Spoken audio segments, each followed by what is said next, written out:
So I'm gonna read this book, and it's about this giraffe, and he really wants to dance, but his friends always make fun of him, and they say giraffes can't dance. So I'm gonna be reading the book today.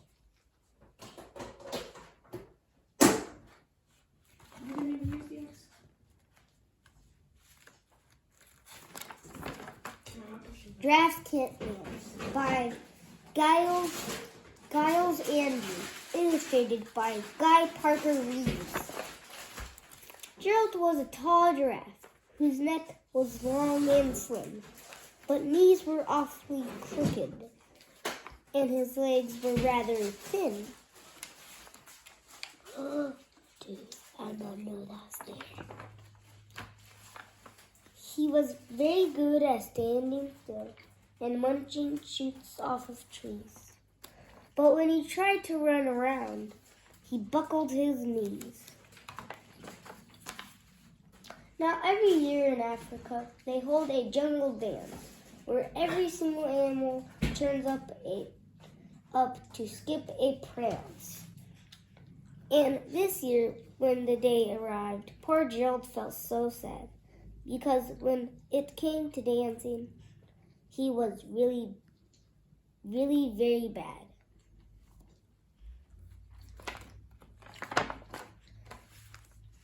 The warthog started waltzing, and the rhinos rock and rolled.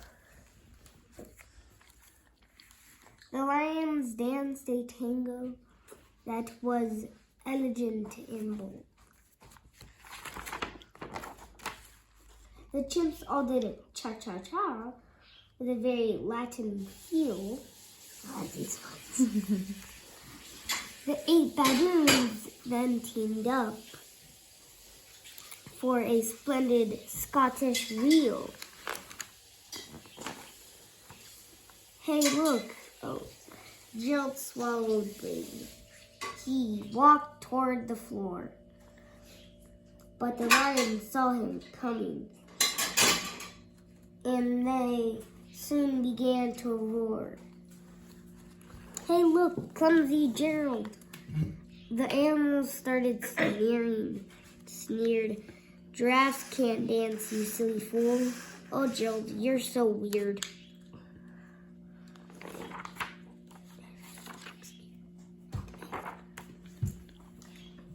Gerald simply froze up.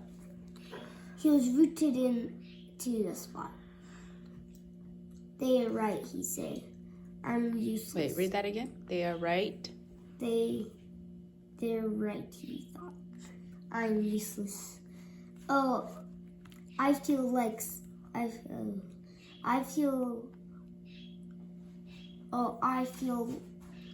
such a clot. So he crept off from the dance floor, and he started walking home. He'd never felt so sad before, so sad and alone.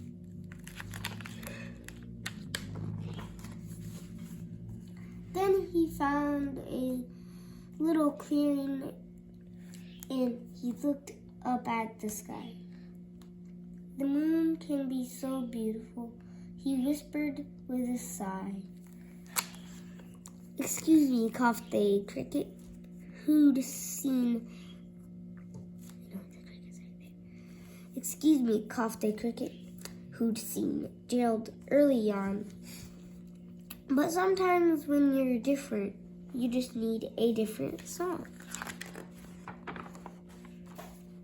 Listen to the swaying grass and listen to the trees. To me, the sweetest music is those branches in the breeze. So imagine that lovely moon is playing just for you. Everything makes music if you really want it to.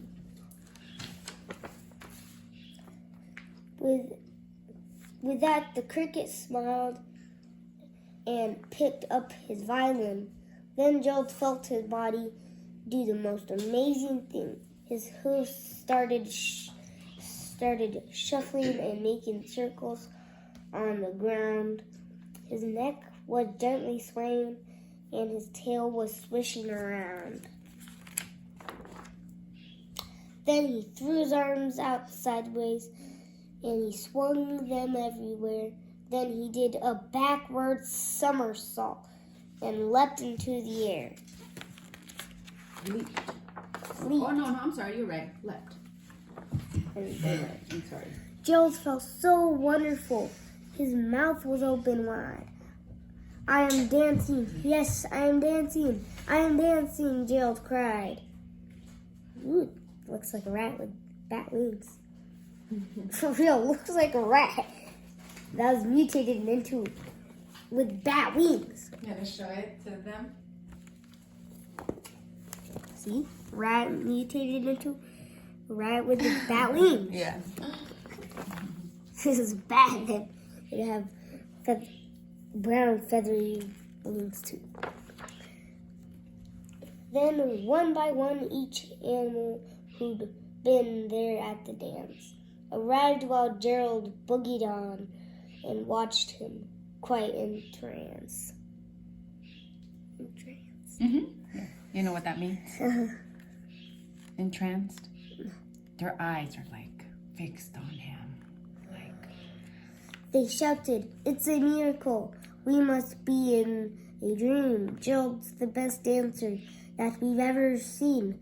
Ever seen, I mean." How did you learn to dance like that?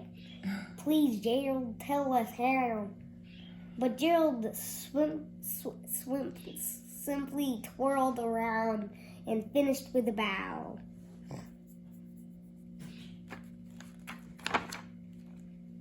Then he raised his head and looked up at me. "And stars above, we can all dance." No. Slow down. You combine two sentences. So start from the beginning. Then he raised his head and looked up at the moon and the stars above.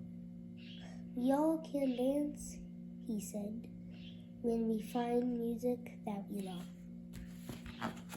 Great job, Brenton. The end. And then it just shows the lions doing their dance again. What were the lions dancing? Do you remember?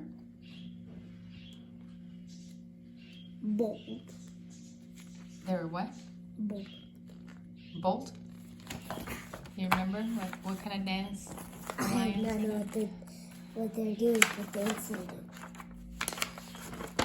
They're doing a elegant and bold, a tango. A tango. Elegant. An elegant tango.